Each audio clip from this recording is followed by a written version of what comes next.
মণিপুর গ্রামে মহেশ নামে এক দিনমজুর বাস করত। সে অনেক পরিশ্রম করে কিছু পয়সা রোজগার করত। মহেশের স্ত্রী মায়া সারাদিন মনমরা হয়ে থাকত, কারণ তাদের কোনো সন্তান হচ্ছিল না। এই কারণে গ্রামের লোক, আত্মীয় স্বজন তাকে অনেক কথা শোনাত।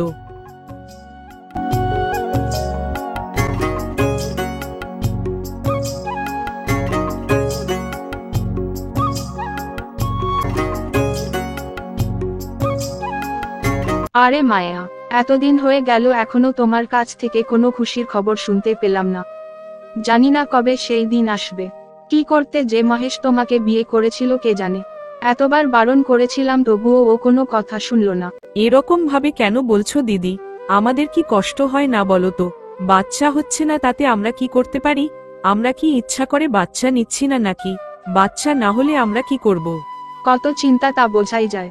সারাদিন পটের বিবি সেজে বসে থাকা, তার আবার হবে বাচ্চার চিন্তা।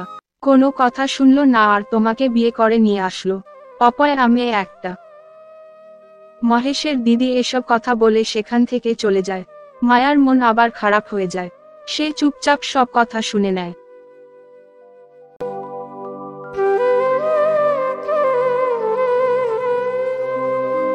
অন্যদিকে মহেশ কাজ সেরে বাড়ি ফিরে আসে।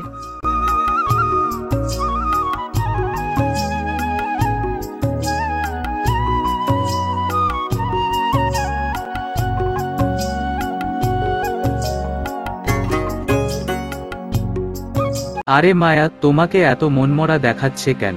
তো আর কি করব, আজকে তোমার দিদি এসে আমাকে এতগুলো কথা শুনিয়ে গেল আমাদের সন্তান নেই বলে। দেখো মায়া, আমাদের একদিন একটা সন্তান নিশ্চয়ই হবে।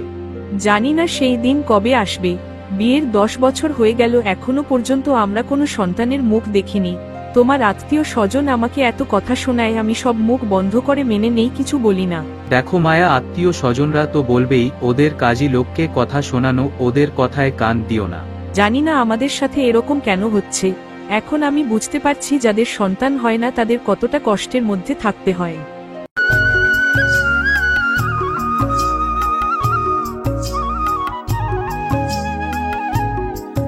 পরের দিন মায়ার এক বান্ধবী তার সাথে দেখা করতে আসে। আরে সীমা, তোর সাথে কতদিন পর দেখা হচ্ছে, কেমন আছিস বল? হ্যাঁ, আমি ভালো আছি। তুই কেমন আছিস? আমি আর কেমন আছি, কি আর বলি বল। বিয়ের 10 বছর হতে চলল, এখনো মা হতে পারলাম না। কোনো কিছুই এখন আর ভালো লাগে না রে আমার। তুই এত চিন্তা করিস না, দেখবি সব ঠিক হয়ে যাবে। তা তোদের বাড়িতে কে কে আছে বল? আর কে কে থাকবে? আমি, আমার স্বামী, আর যখন আমার সন্তান হবে তখন আমরা 3 জন থাকবো। আচ্ছা, বুঝতে পেরেছি। ঠিক আছে, এখন আমাকে বাড়ি যেতে হবে। এখনই বাড়ি চলে যাবি? আর একটু থেকে যা। না রে, বাড়িতে ননদ আসবে, পরে আবার আসবো। এরপর মায়ার বান্ধবী চলে যায়।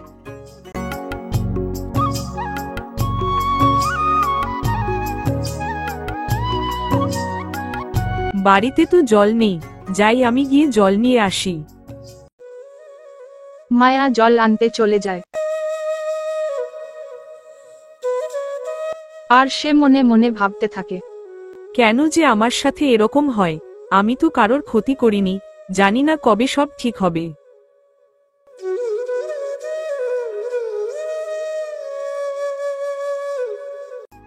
এরপর মায়া নদী থেকে জল নিতে থাকে।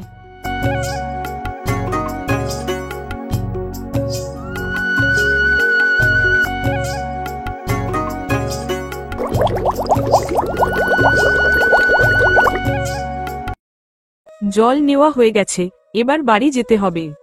জল নেওয়া হয়ে গেলে মায়া যখন বাড়ি যেতে নেবে তখনই সে একটা বাচ্চার কান্না শুনতে পায়।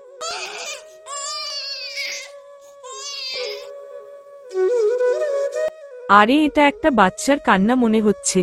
তারপর মায়া একটা বাচ্চাকে দেখতে পায়।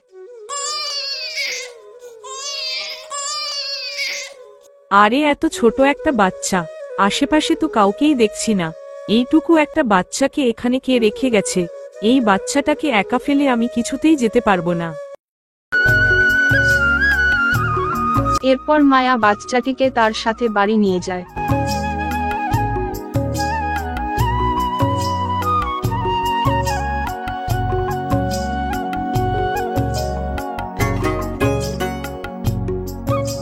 এরপর মহেশ কাজ থেকে বাড়ি ফিরে আসে।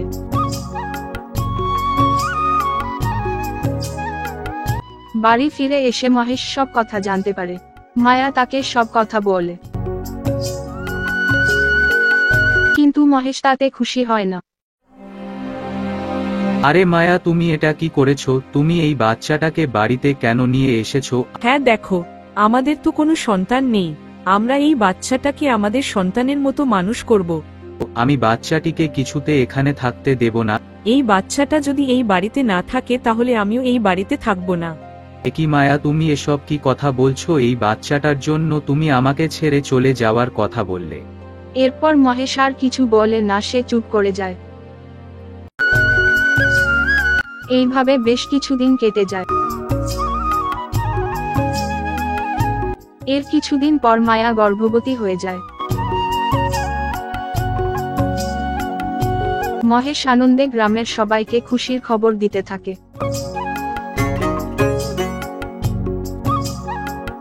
মায়া দেখো, এখন তো আমাদের সন্তান আসতে চলেছে, এখন আর ওই বাচ্চাটাকে আমাদের কাছে রাখার কোনো দরকার নেই, আমি ওকে অন্য কোথাও রেখে আসি। তুমি কি পাগল হয়ে গেছো নাকি? এসব কি কথা বলছো তুমি? মিনু আমার মেয়ে, ওকে আমি অন্য কোথাও রেখে আসতে দেব না। ও এবাড়ির লক্ষ্মী, ও এই বাড়িতে আসার পরেই আমি মা হতে পারছি, ও আমাদের জন্য খুব শুভ। তুমি আর এসব কথা কোনোদিন বলবে না। এরপর মহেশ কোনো কথা বলে না, সে সেখান থেকে চলে যায়।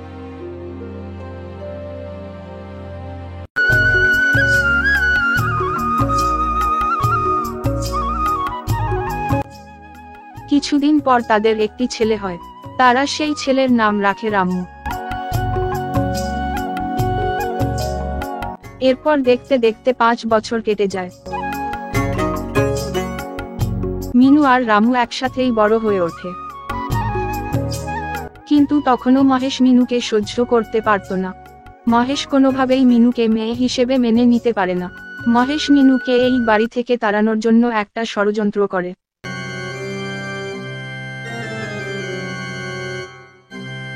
মায়া, তুমি বলছিলে মিনুকে স্কুলে ভর্তি করতে হবে। হ্যাঁ, ভর্তি তো করতে হবে। আমি ভাবছিলাম আমি গিয়ে আজকে ওকে ভর্তি করে আসব। আমি থাকতে তুমি কেন যাবে মায়া? আমি তো ওর বাবা, আমার ওর প্রতি কিছু দায়িত্ব আছে, আমি গিয়ে ওকে ভর্তি করে আসবো আজকে। কি, তুমি যাবে? তুমি সত্যি বলছো? আমি তো ভাবলাম তুমি হয়তো যাবে না, সেই জন্য আমি ভেবেছিলাম আমি যাব। এখন যখন তুমি যাবে বলছো, তাহলে তুমি ওকে নিয়ে যাও। এরপর মহেশ মিনুকে নিয়ে যায়। মহেশ মিনুকে একটা জঙ্গলের মধ্যে দিয়ে নিয়ে যায়, আর সে মনে মনে ভাবে, মিনু, এবার তুই কোনোদিনও আর বাড়ি ফিরতে পারবি না। এবার আমি এমন ব্যবস্থা করেছি যে মায়া আর তোর খোঁজ পাবে না। মিনু, তুই এখানেই দাঁড়া, আমি আসছি, আমার একটা কাজ আছে। কিন্তু বাবা, আমার এখানে একা একা খুব ভয় করবে, তুমি তাড়াতাড়ি চলে এসো। আরে মেনু, ভয় পাস না, আমি এক্ষুনি চলে আসবো। মিনু, এবার তুই এখানেই থাক, আর কেউ এখানে আসবে না। এরপর মহেশ মিনুকে সেখানে রেখে চলে যায়। মিনু একা একা ভয় পায়, সে কান্না করতে থাকে। তখন সেখান দিয়ে একটা লোক যায়, সেই লোকটা মিনুকে দেখতে পায়। এরপর মহেশ বাড়ি ফিরে আসে। এ কি, তুমি একা কেন? মিনু কোথায়? কি, মিনু এখনো আসেনি? আমার একটু কাজ ছিল, আমি ওকে বলেছিলাম বাড়ি চলে আসতে, কিন্তু তুমি তো বলছো এখনো আসেনি। কি বলছো এসব তুমি? তুমি ওকে একা একা বাড়ি আসতে বললে কেন? জানি না আমার মেয়েটা কোথায় চলে গেল, এখন আমি ওকে কি করে খুঁজে পাবো? মিনু মা, তুই কোথায় চলে গেলি? তুমি যাও গিয়ে ওকে খুঁজে নিয়ে আসো। আচ্ছা ঠিক আছে, আমি দেখছি, আমি ওকে খুঁজে নিয়ে আসছি। এরপর মহেশ মিনুকে খুঁজতে যাওয়ার নাটক করে। আরে এই বাচ্চা মেয়েটাকে, ওকে তো দেখে মনে হচ্ছে এটা মহেশের মেয়ে। আরে মা, তুমি এখানে কাঁদছো কেন? কি হয়েছে? আমাকে আমার বাবা এখানে রেখে গেছে। বাবা বলেছিল যে চলে আসবি তাড়াতাড়ি, কিন্তু এখনো আসলো না, আমার খুব ভয় করছে। আচ্ছা, বুঝতে পেরেছি, তার মানে মহেশ এখানে ওকে একা রেখে চলে গেছে।